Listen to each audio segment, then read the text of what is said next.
Welcome, students of the second year for the session 2020-21. This is Constitution Part 2, Paper 4th.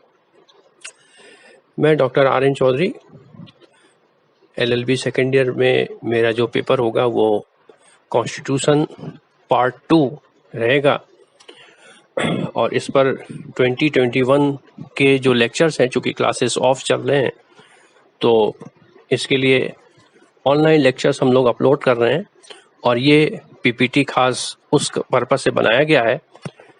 PPT बनाने का मकसद ये है कि इसमें आपको टेक्स्ट और वॉल्यूम दोनों ही सुनाई पड़ जाएगा, दिख जाएगा भी और सुनाई भी पड़ जाएगा, तो इससे आपको टेक्स्ट समझने में काफ़ी आसानी होगी। तो अब ये आज का लेक्चर हम शुरू करते हैं, concept, origin and development of fundamental rights. तो आज अपने फर्स्ट प्रेजेंटेशन में, कॉन्स्टिट्यूशन ऑफ इंडिया के फर्स्ट प्रेजेंटेशन में आज अपन बात करेंगे concept, origin and development of fundamental rights. Hindi में बात करें तो मूलाधिकार की संकल्पना, उद्भव व विकास। वैसे डुअल लैंग्वेज में पॉसिबल नहीं है क्योंकि वीडियो बहुत लंबा हो जाएगा, तो मैं मैक्सिमम स्टूडेंट्स हिंदी के हैं इसलिए मैं हिंदी में ही बोलूँगा, लेकिन आपको टेक्स्ट इंग्लिश और हिंदी दोनों में मिलेंगे। जैसा कि आप देख रहे हैं स्लाइड में कि जो मूलाधिकार की संकल्पना है उसका जो प्रादुर्भाव हुआ है, उसका जो उद्भव हुआ है वो 13वीं शताब्दी के इंग्लैंड से मिलता है। कंटेम्प्रेरी हिस्ट्री थोड़ा सा जो भी स्टूडेंट्स पढ़े होंगे उन्हें ये पता होगा कि एक समय 13वीं शताब्दी से पहले का जो पूरा यूरोप था वो स्लेव डायनेस्टी यानी गुलाम हुआ करता था, वहाँ गुलाम की परंपरा थी और राजा सर्वाधिकार प्राप्त होता था, चाहे वो रोम का साम्राज्य रहा हो या फिर उसके बाद ग्रेट ब्रिटेन का साम्राज्य रहा हो। और उसके कंटेम्प्रेरी भारत की अगर हम बात करें तो उस वक्त भारत में मुस्लिम शासन हुआ करता था। 1215 के आसपास की बात अगर हम करें तो यहाँ भी अधिकार जैसी कोई चीज नहीं थी। और मूल रूप से अगर सनातन की बात करें, जो सनातन परंपरा भारत की है, तो वो ड्यूटी बेस्ड है, यानी वहाँ पर दायित्व बोध मिलता है हमारे सारे वेदों में या पुराणों में। लेकिन एक कालांतर पर हमारे यहाँ भी जो पुरानी व्यवस्था थी वो समाप्त हुई और लगभग 700-800 ईस्वी के बीच यहाँ पर जो इस्लामिक अटैक्स हुए और उसके बाद फिर यहाँ की जो सत्ता परिवर्तन हुआ और उसके बाद यहाँ सुल्तानों का शासन होने लगा, तो वहाँ भी कोई मूल रूप से बेसिक कंसेप्ट्स, जो बेसिक राइट्स के कंसेप्ट्स हैं वो लगभग नहीं के बराबर मिलते हैं।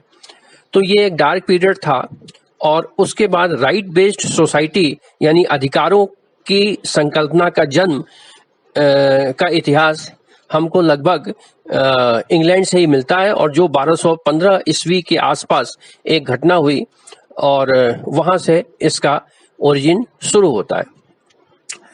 1215 ईस्वी का समय था जब इंग्लैंड के लोगों ने राजा जॉन के खिलाफ बगावत कर दी और शाही निरपेक्षता के विरुद्ध अपना दावा प्रवर्तित करने की मांग की। यानी एक एब्सोल्यूटिज्म की भावना थी, बात थी, यानी राजा जो कह दिया वही सत्य है। और ये भी कहावत थी इंग्लैंड में कि king can never do wrong, यानी राजा कभी कोई गलत कर ही नहीं सकता। तो जो भी राजा किया वो सही है और प्रजा को उसे मानना होगा। प्रजा अपनी कोई बात रख सके, अपना कोई अधिकार रख सके, ऐसी कोई संकल्पना तब उस वक्त थी ही नहीं। तो इसके विरोध में जाकर 1215 ईस्वी में पहली बार इंग्लैंड में लोगों ने विरोध किए और जो एकाधिकार था राजा का उसके खिलाफ बगावत की और बाद में ये चीजें और आगे बढ़ती गईं। इस स्लाइड में आप जैसा कि देख सकते हैं कि ये जो बगावत थी उसको तब के राजा ने स्वीकार किया कि नागरिकों के भी कुछ अधिकार हैं और एक संप्रभु के द्वारा उसका उल्लंघन नहीं किया जा सकता, जिसमें भले ही वो कानूनी रूप से बहुत ही ज्यादा शक्तिशाली हो, सभी कानूनी शक्तियां उसमें निहित हो, लेकिन फिर भी जो प्रजा के कुछ बेसिक अधिकार हैं, मूल अधिकार हैं, उसको तो उसे मानना ही होगा। और इसके परिणाम स्वरूप 1215 ईस्वी में ही एक मैग्ना कार्टा जारी किया गया, मैग्ना कार्टा जिसको कि राजाज्ञा कहा जाता है।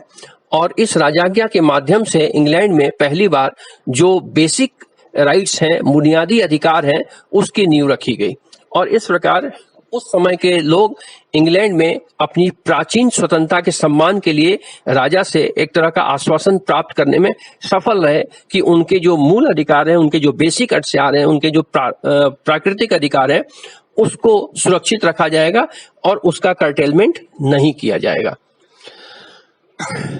और इसी के क्रम में हालांकि उस वक्त तुरंत कानूनी तौर से कोई उन्हें रिलीफ नहीं मिला था, लेकिन राजा की ओर से एक आश्वासन मिला था जरूर।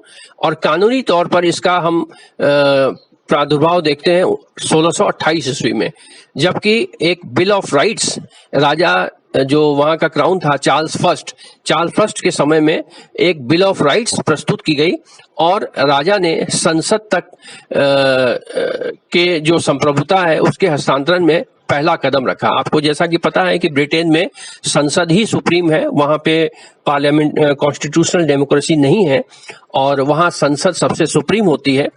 तो राजा से संसद तक संप्रभुता के हस्तांतरण, इसका अर्थ क्या है कि पहले जो सारी संप्रभुता थी, सॉवरेनिटी थी, वो राजा के हाथ में थी, लेकिन वो चीजें 1628 में पिटिशन ऑफ राइट्स के माध्यम से वो संसद को दे दी गई। यानी अब राजा अपनी इच्छा से कुछ भी नहीं कर सकता जब तक कि संसद उसको अप्रूव न करे। तो अगर राजा कुछ चाहता भी है तो उसे पहले संसद में बिल लाना होगा और संसद उसको अगर अप्रूव कर देती है तो फिर वो चीजें लागू हो जाएंगी। चूंकि ये पॉलिटिकल साइंस का मैटर है और यहाँ बहुत डिस्कस करने से ही वीडियो लंबा हो जाएगा, तो इसको फिर कभी अलग से आप चाहेंगे तो आप क्वेश्चन बताएंगे तो मैं उसको डिस्कस करूंगा कि भारत और ब्रिटेन के पार्लियामेंट्री सिस्टम में क्या अंतर है। वैसे LLB फर्स्ट ईयर में आपने कॉन्स्टिट्यूशन में इसको पढ़ा होगा। तो इस तरह से एक बिल ऑफ राइट्स 1689 ईस्वी में जो सत्ता हस्तांतरण हुआ पार्लियामेंट को, उस पार्लियामेंट के सत्ता हस्तांतरण के परिणाम स्वरूप बिल ऑफ राइट्स 1689 में पारित किया गया, जो ब्रिटिश लोगों के अधिकार और स्वतंत्रता से संबंधित था। तो ये तो यहाँ तक ब्रिटेन की कहानी थी। हालांकि लिखित रूप में मूलाधिकार तब भी उन्हें नहीं मिला था, वो जाके 1998 में मिला। ये नेक्स्ट स्लाइड यही बताता है कि आपको यह जानना भी जरूरी है कि इंग्लैंड में कोई लिखित संविधान नहीं है, इसलिए 1998 तक इंग्लैंड में लोगों के मौलिक अधिकारों की कोई औपचारिक घोषणा नहीं की गई थी।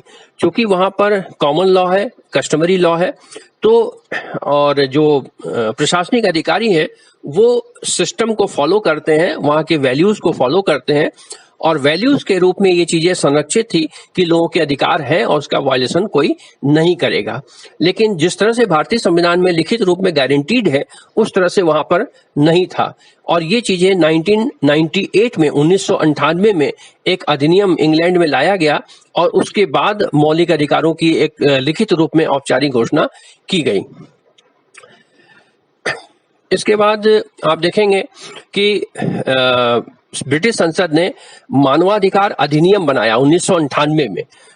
तो जो पिछले स्लाइड में हमने लिखित रूप में कही बातें, वो इसी के माध्यम से आया था, मानवाधिकार अधिनियम, ह्यूमन राइट एक्ट 1998। और इसके माध्यम से मानवाधिकार पर यूरोपीय कन्वेंशन के तहत गारंटीकृत अधिकारों और स्वतंत्रता को प्रभावी बनाने के लिए लागू किया गया।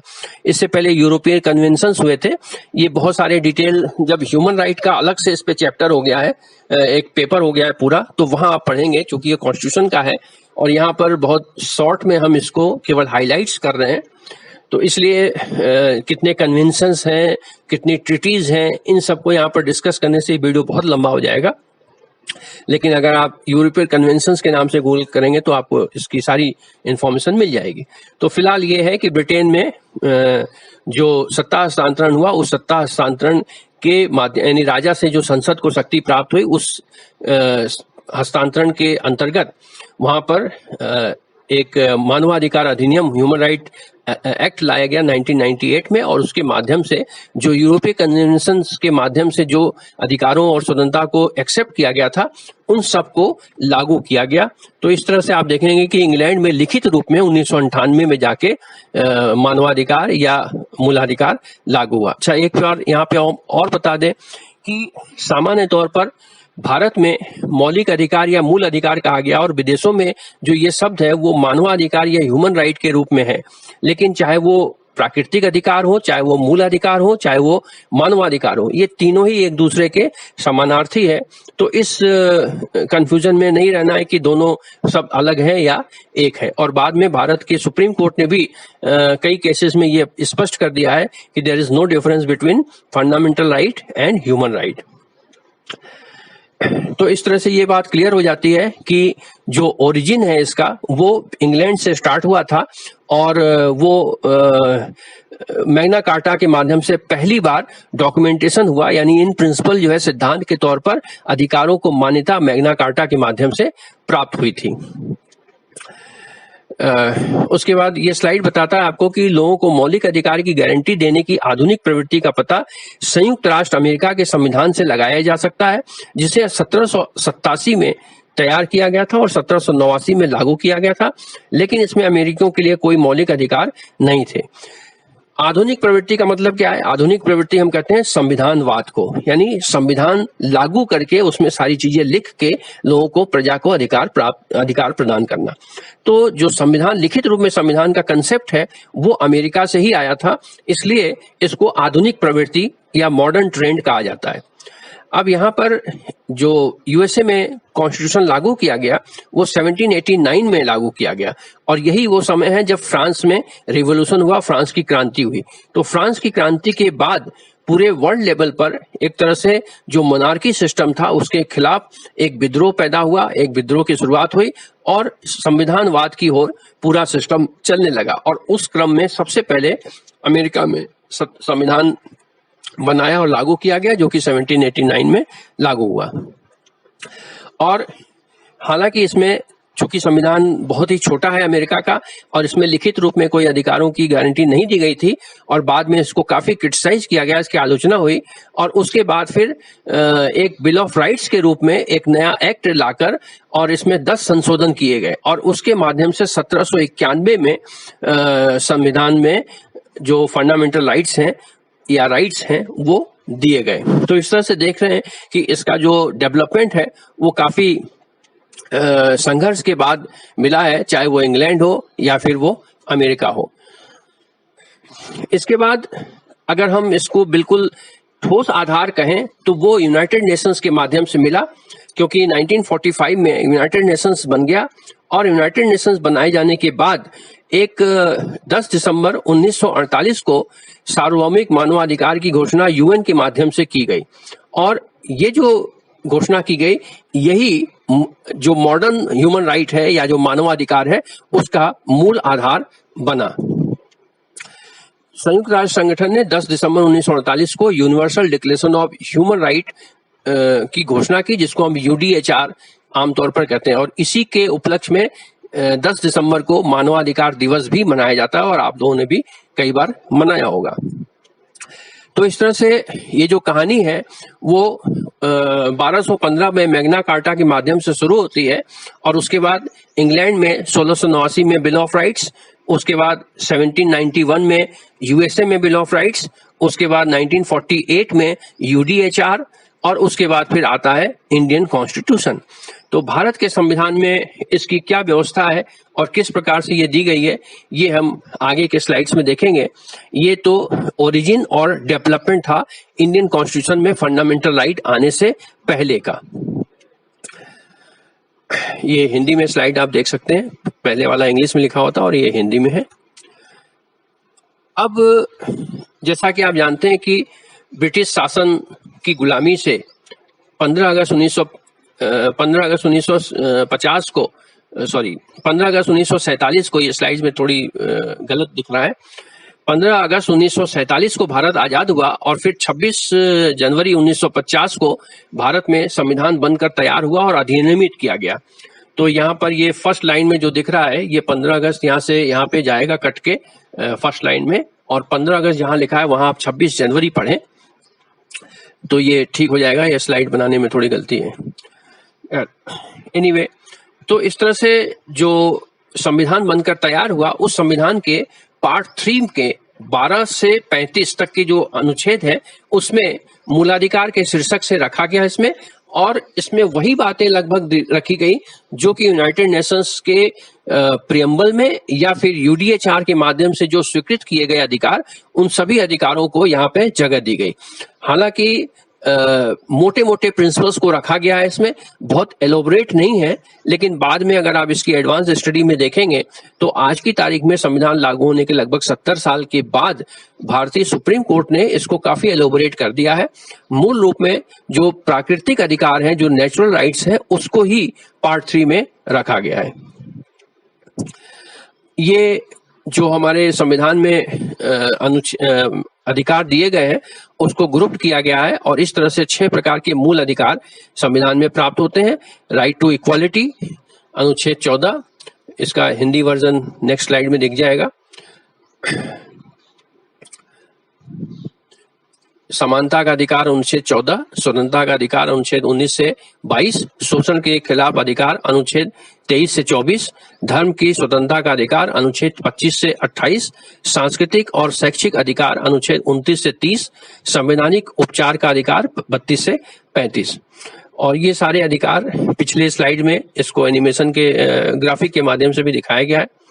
अच्छा, यहाँ पर आपको ये बताना जरूरी समझता हूँ कि स्टार्टिंग में संपत्ति का अधिकार आर्टिकल 19(1)(f) के अंतर्गत और 31 के अंतर्गत सुरक्षित था, जो कि एक फंडामेंटल राइट था, लेकिन बाद में एक संशोधन के माध्यम से इसको फंडामेंटल राइट से हटा दिया गया, और अब ये जो है 30A, 31A, 31B, 31C के माध्यम से काफी हद तक सुरक्षित रखा गया है। ये आप हिंदी वर्जन का एनिमेशन पार्ट देख सकते हैं, ग्राफिक्स के माध्यम से देख सकते हैं कि ये भाग 3 है, और भाग 3 में के जो 6 अधिकार हैं वो उसको साइड के गोले में दिख रहे हैं। इससे आसानी रहती है थोड़ा सा याद रखने में। एक खास बात यह है कि जो मूल संविधान बना था उसमें शिक्षा का अधिकार जैसा कोई अधिकार नहीं था, लेकिन बाद में 2005 में एक संशोधन के माध्यम से अनुच्छेद 21A के अंतर्गत शिक्षा का अधिकार जोड़ दिया गया, और बाद में इस पे एक right to education bill act भी लाया गया 2005 में। इसके बैकग्राउंड में यह है कि कई सारे केसेस फाइल किए गए थे, और फाइनली केपी उन्नीकृष्णन का केस था जिसमें कि सुप्रीम कोर्ट में ये एक तरह से वर्डिक्ट दिया कि जो डीपीएसपी है, राज्य के नीति निर्देशक सिद्धांत, उसमें 14 वर्ष तक के बालकों को मुफ्त शिक्षा दिए जाने का प्रावधान है, और उसके अंतर्गत इसे बाइंडिंग कर दिया। तो सरकार को फिर बाद में संशोधन करके इसे मूलाधिकार के रूप में जोड़ना पड़ा, और बाद में शिक्षा का अधिकार 2005 लागू हुआ।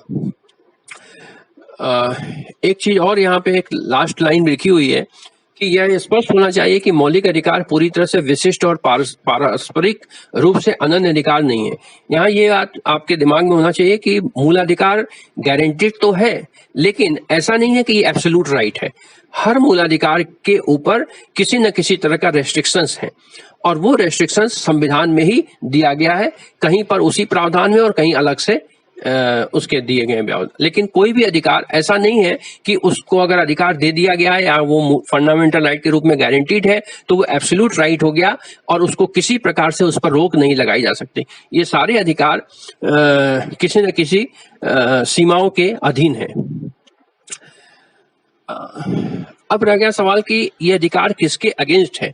तो ये बहुत ही स्पष्ट है कि जो मूलाधिकार है वो किसी व्यक्ति के विरुद्ध प्राप्त नहीं है, बल्कि यह राज्य के विरुद्ध प्राप्त है, और इसीलिए मूल अधिकार के उल्लंघन की स्थिति में हम राज्य के विरुद्ध उस रिलीफ का दावा करते हैं। अब सवाल उठता है कि राज्य का मतलब क्या है। तो राज्य की परिभाषा अनुच्छेद 12 के अंतर्गत दी गई है, और इसकी बहुत डिटेल परिभाषा दी गई है, और उसमें बहुत सारे केस लॉज भी हैं। तो आज मैं समझता हूं कि इसका जो फंडामेंटल राइट का ओरिजिन कंसेप्ट और डेवलपमेंट है उस पर ये स्लाइड्स बनाए हुए हैं और ये बहुत ब्रीफ में है, लेकिन अगर इसके डिटेल में और भी आपके पास सवाल हो तो आप व्हाट्सएप पे लिख के पूछ सकते हैं। और मैं समझता हूँ आज के लिए ये पर्याप्त है, क्योंकि लगभग 20 मिनट से ज़्यादा का लेक्चर हो गया और इससे ज़्यादा लेक्चर अपलोड करना और सुनना ये भी तकलीफदायक है। इसलिए मैं इसको यहाँ पर क्लोज करता हूँ और जो नेक्स्ट प्रेजेंटेशन होगा उसमें मैं आर्टिकल 12 राज्य की डेफिनेशन की बात करूंगा। Okay, thanks.